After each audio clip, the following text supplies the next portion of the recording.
Masih di Sapa Indonesia Pagi, kita masih membicarakan mengenai kasus yang terjadi di Goa, Sulawesi Selatan. Pak Susanto dan juga Mas Reza, saya sedikit lagi ke Pak Zulpan untuk mengetahui keterangan apa yang sudah diketahui terkait dengan kasus kakaknya dari AP ini. Kalau tidak salah inisial BS ya, Pak Zulpan ya. Nah, Ya, ini betul. sejauh ini mengenai pelakunya, apa yang sudah diketahui? Apakah memang setidaknya orang tuanya juga yang terlibat dalam hal ini? Ya, jadi berdasarkan pemeriksaan yang telah dilakukan oleh penyidik, khususnya kepada paman dan kakek korban, Hmm. eh, memang ada keterangan yang mengarahkan bahwa ada tentunya keterlibatan kedua orang tuanya dalam hal kematian tersebut. Kemudian kita juga sudah menggali keterangan saksi-saksi yang lain, ya, yang menerangkan bahwa sebelum DS meninggal, ya, DS juga mengalami kekerasan dan pemaksaan daripada kedua orang tuanya untuk meminum air garam, ya, sebanyak 2 liter.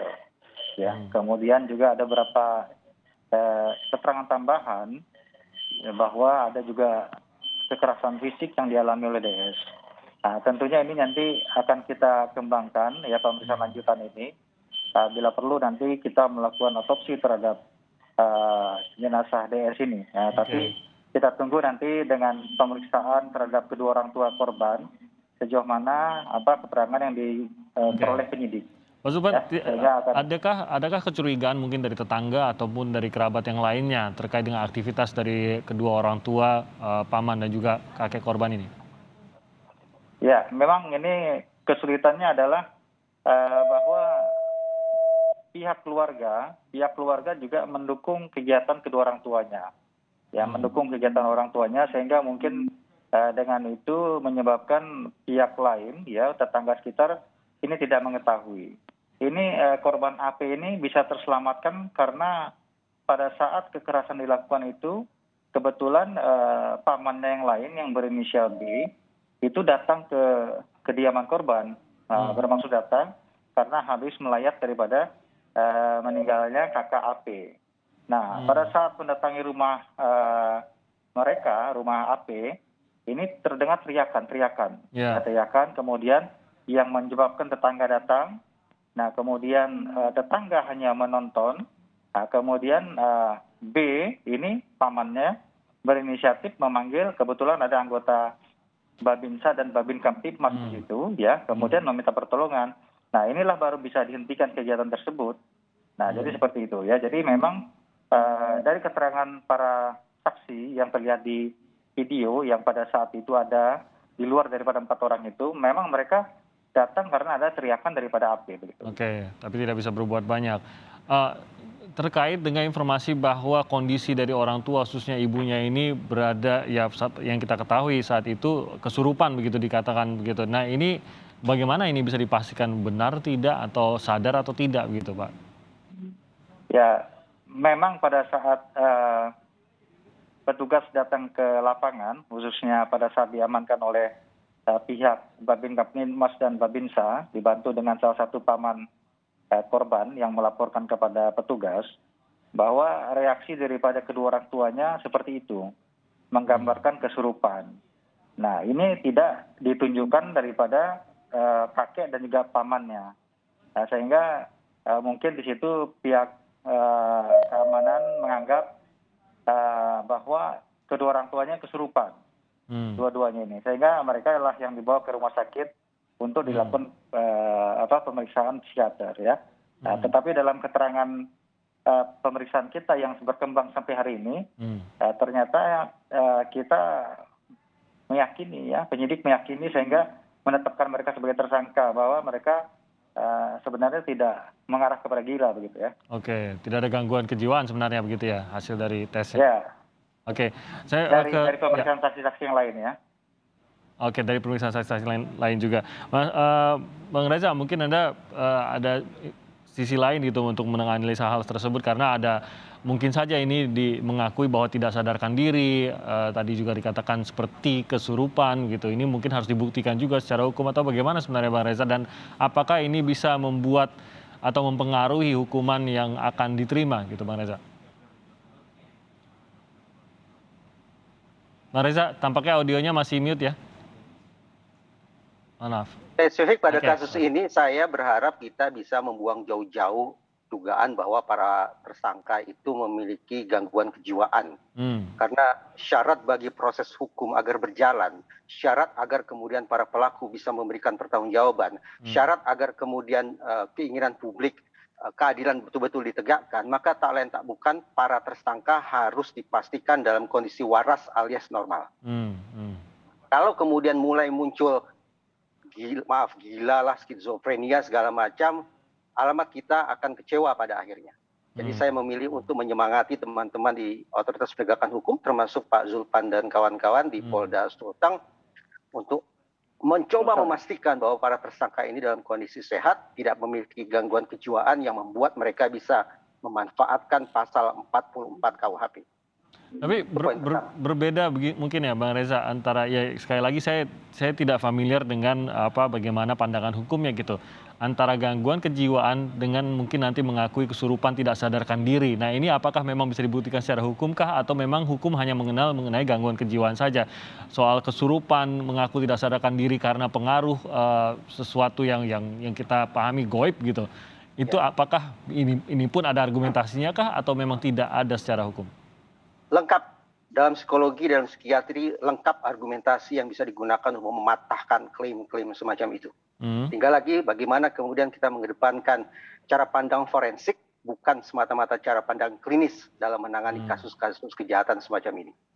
Nah, ada poin kedua yang menurut saya sangat penting. Sejak tadi kita berdiskusi tentang aspek kepidanaan dari kasus ini. Tadi saya menyimak apa yang diutarakan oleh Pak Zulpan, bahwa ternyata pihak keluarga pun sebagian mendukung aksi tersebut. Ini memunculkan pemikiran bahwa alangkah baiknya seandainya otoritas terkait, misalnya Kementerian Sosial, juga mengambil inisiatif untuk melakukan pencabutan sekaligus pemindahan kuasa asuh. Untuk memastikan bahwa anak ini nantinya tidak akan terombang-ambing di tangan atau di pihak-pihak yang juga beresiko melakukan perbuatan jahat serupa. Jadi tanpa harus menunggu proses pidana itu tuntas pada akhirnya nanti, sejak sekarang pun aspek keperdataan menyangkut kuasa asuh anak tersebut akan bisa diproses untuk dialihkan kepada pihak lain yang lebih tepat, yang lebih kompeten. Andaikan hasil penakaran atau asesmen menunjukkan bahwa tidak ada satupun anggota keluarga yang barangkali tidak kompeten atau tidak cakap untuk menjalankan peran pengasuhan itu, maka kuasa asuh sepenuhnya dipegang oleh negara. Kementerian Sosial sangat-sangat saya semangati untuk kemudian menjalankan peran pengasuhan itu. Oke, nah ini saya mungkin langsung ke Pak Susanto kalau begitu. Ini mengkhawatirkan juga kalau tadi kita mendengar dari Pak Zulpan yang menjelaskan ternyata ada dukungan dari keluarga lainnya juga terhadap aktivitas dari orang tua AP ini. Di mana AP ini bisa aman kalau begitu Pak Susanto, dan bagaimana negara bisa menjamin bahwa AP ini akan berada di tangan yang aman dan bisa dipastikan bahwa yang memiliki kuasa asuh atas AP ini adalah orang yang tidak akan menyakiti dia lagi, setidaknya yang jauh-jauh dari apa yang aktivitas orang tuanya inilah Pak Susanto. Ya, ada dua hal catatan saya terkait ini ya. Pertama, kalau melihat dari sisi penjelasan dari Pak Polda tadi, itu kan memang ada dugaan motif ritual ya. Biasanya motif ritual kemudian melakukan tindakan kekerasan pada anak seperti ini memang tidak single ya, ada pihak-pihak tertentu yang bisa saja sepaham, yang tadi sebenarnya juga sudah dijelaskan. Yang kedua, terkait dengan pengasuhan, saya kira regulasi kita kan cukup jelas ya. Kalau kemudian pengasuh utama itu tidak memungkinkan, maka urutan kedua adalah keluarga ya, sampai derajat ketiga. Kalau ternyata memiliki paham yang sama dan memiliki kerentanan, katakanlah begitu berdasarkan assessment, maka tentu di urutan selanjutnya adalah pengasuh pengganti, dan katakanlah pengangkatan, dan terakhir adalah alternatif terakhirnya adalah LKSA ya, atau lembaga pengasuhan berbasis institusi. Itu sebenarnya bisa dilakukan, tentu melalui berbagai proses tahapan yang harus dilalui. Saya kira peran dinas sosial sangat besar dalam hal ini untuk memastikan apakah pihak-pihak tertentu yang berdasarkan regulasi, berdasarkan urutan-urutan yang ada, memiliki kewenangan dan memiliki kemampuan melakukan pengasuhan terbaik buat korban. Ini tentu harus dipastikan, saya kira. Tapi ini memang tidak bisa berjalan di waktu yang sama dengan proses hukum ya Pak Susanto ya, karena kebutuhan anak ini pasti akan ya lebih cepat dibandingkan dengan proses hukumnya begitu. Sudah harus ada yang mengurusi dalam keseharian, dan ini mungkin dalam hitungan hari juga nih Pak Susanto. Bagaimana memastikan bahwa anak ini bisa berada di tangan yang tepat dalam kondisi ini? Ya, tentu kita melihat konteks kasusnya ya. Bisa saja berjalan secara paralel ya. Kalau kemudian memang kerentanan bagi korban memang cukup tinggi untuk diasuh pihak-pihak tertentu yang memang memiliki kewenangan untuk melakukan pengasuhan itu. Prinsipnya kita harus hati-hati mengalihkan pengasuhan ini agar tidak menimbulkan masalah baru bagi korban. Ya, ini saya kira memang harus butuh kehati-hatian. Oke, dan nanti kita akan lihat bagaimana juga penanganan, karena ini menjadi keprihatinan tentu saja untuk kondisi dari AP ini. Pak, saya kembali ke Pak Zulpan. Pak Zulpan, terkait dengan apa yang mendorong khususnya orang tua, paman, dan kakek dari AP ini, apakah memang ada pihak lain yang mengarahkan atau bahkan sampai memerintahkan begitu Pak Zulpan? Ya, tentunya kita tadi sudah menyampaikan ya bahwa hal ini dilakukan karena suatu keyakinan daripada mereka, sedangkan yang mendorong ataupun yang tentunya yang memberikan tuntunan, katakanlah mungkin ada guru spiritualnya dan sebagainya, guru aliran ini. Nah ini nanti tahap berikutnya tentu penyidik akan melangkah ke sana. Tetapi kita sekarang fokus dulu kepada penanganan kekerasan kepada AP. Ini kan sudah menggambarkan siapa pelaku-pelakunya yang terlibat. Nah kemudian nanti penyidik baru mengembangkan kepada meninggalnya kakak AP. Nah, kemudian juga kita baru mengejar kepada siapa pelaku-pelaku yang memberikan arahan ataupun mengajarkan ilmu-ilmu seperti ini ya, pengetahuan seperti ini kepada kedua orang tuanya. Nah tentunya langkah ini akan dilakukan oleh penyidik ya.